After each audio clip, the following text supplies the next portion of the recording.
तोता और मैना की कहानी। काफ़ी समय पहले की बात है। जंगल के वातावरण में धीमी धीमी ठंड ने अपना आधिपत्य जमा लिया था। ठंड इतनी अधिक भी नहीं थी कि जाड़े से शरीर कांपने लगे। शहरों, कस्बों और गांव से कहीं अधिक ठंड होती है जंगल में।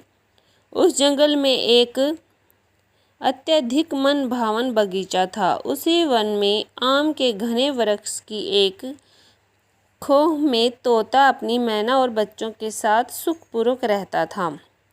एक दिन शाम को तोता जब अपने घोंसले पर आया तो वह बुरी तरह काँप उठा। उसका किसी निर्दयी ने सब कुछ लूट लिया था। वह पेड़ कटा हुआ था जिसकी खोह में उसका घोंसला था, जिसमें वह अपनी मैना और बच्चों के साथ सुखपूर्वक रहता था। पेड़ कटने की वजह से उसका घोंसला उजड़ गया था। उसकी मैना और बच्चे वहाँ नहीं थे।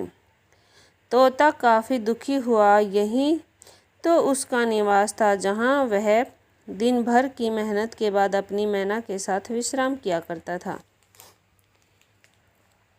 तोते ने कटे हुए वृक्ष के चारों ओर नजरें घुमा कर देखा। उसे उसकी मादा और उस बच्चे कहीं न मिले।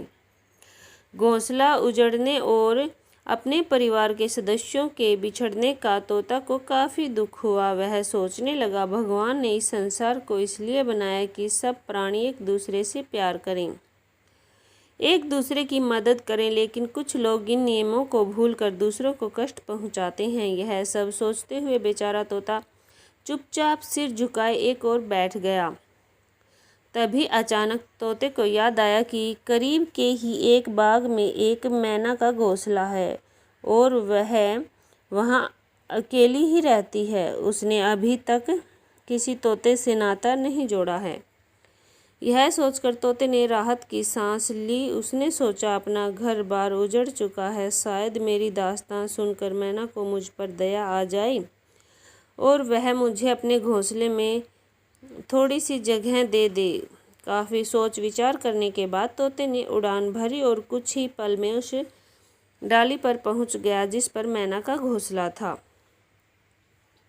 मैना ने जब एक अजनबी तोते को देखा तो वह चौंक कर उछल पड़ी और वह उससे दूर जा बैठी तथा कड़क कर बोली, ए तोते, यह क्या है? तुम यहाँ क्यों आए हो? मैं इस डाल पर बरसों से रह रही हूँ, इस पर मेरा अधिकार है, तुम यहाँ से भाग जाओ। ए मैना, इतना गुस्सा क्यों करती हो? तोते ने धीमी आवाज़ में कहा, मेरे यहाँ बैठने से तुम्हें क्या एतराज़ है? रात बिताने आया हूँ, सुबह होते ही चला जाऊँगा। हरगिज नहीं, मैना ने क्रोधित स्वर में कहा, मैं तुम्हें यहाँ एक पल के लिए भी नहीं रहने दूंगी। जाओ कहीं और रात बिताओ। मैना, एक बात पूछूं? तोते ने कहा। पूछो, क्या पूछना चाहते हो? मैना ने उसकी ओर देखे बगैर कहा। तुम नाराज़ क्यों हो? तुम्हें मुझसे इतनी नफरत क्यों है? भगवान ने तो हर जीव का जोड़ा बनाया है। इस प्रकार क्रोधित होते हुए मैंने तो किसी को नहीं देखा। तोते मैना बोली, शायद तुम नहीं जानते कि मर्दों की जात कितनी बेवफा होती है। वह हमेशा औरतों को अपनी लच्छेदार बातों में फंसा कर उन्हें दुख देता है और उनसे बेवफाई करता है। इसलिए मुझे मर्द जात से सख्त नफरत है। मैं किसी भी मर्द को अपने पास नहीं फटकने देती, लेकिन सब मर्द तो एक जैसे नहीं होते। तोते ने कहा, तुम मुझे सफाई मत दो और यहाँ से भाग जाओ ताकि मैं अपने घोंसले में जाकर आराम से सो सकूं।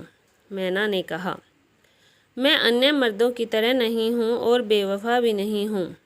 रमणीक द्वीप के जंगल के बाग में एक आम के पेड़ की कोह में मेरा घोंसला था, जहाँ मैं अपनी बीवी बच्चों के साथ आराम से जिंदगी बसर कर रहा था। लेकिन किसी निष्ठुर ने उस पेड़ को काट डाला, जिससे मेरा घोंसला उजड़ गया। मेरे बीवी बच्चे मुझसे बिछुड़ गए हैं, इसलिए आज की रैन मुझे यहाँ बिताने दे।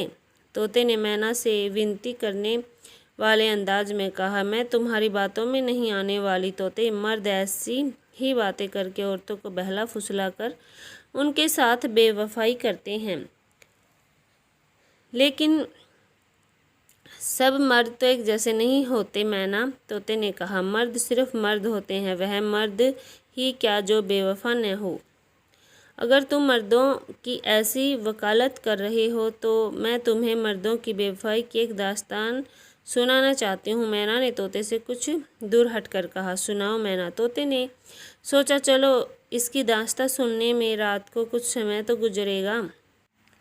ऐसी अच्छी अच्छी कहानियों के लिए हमारे चैनल को सब्सक्राइब कर लें और हमारी वीडियो को लाइक और शेयर ज़रूर करें और अच्छे अच्छे कमेंट करें। धन्यवाद।